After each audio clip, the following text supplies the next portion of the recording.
ৰাতিপুৱাৰ পৰা অকলে কৰি মৰি আছো। এইটো নহয় যে অকমান সহায় কৰি দিও। সদায়তো এনেকে শুই থাকিব ৰজাৰাণীৰ দৰে। কমসে কম আজিতো সোনকালে উঠ। ঘৰখনত এই ডেকা ল'ৰাটো আছে, ফেন অলপ চফা কৰি দিও বুলি অকমানো জ্ঞান নাই। সব এই মাকজনীৰে বাট চাই থাকিব। মা বিয়া মই কৰি আছো।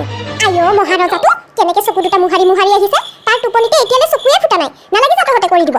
এটা কাম কৰি 10টা বঢ়াই দিবি। ইমান বছৰটো অকলে কৰিয়ে আছো, এইবাৰ অকলে কৰি মৰিম, অকলে।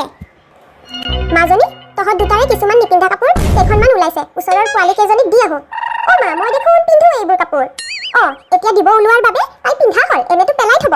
কৰ পৰা যে ইমান অখুৰ ওলাই গলি তহঁতে, লোকক একো দিবই নিবিচাৰে। ল যি কৰা হয়। ঐ ল'ৰা, তই এই নৱবৰ্ষটো গা নুধুৱা, সোনকালে ধুই আহাগে, নহলে এই বছৰটো তই গা ধুবলৈ নাই। মা দাদা এনেও গা নুধুই গোটেই বছৰটো। তোক চৰ লাগে নেকি? ঐ তহঁতি দুটাই এতিয়া লাগি নাথাকিবি।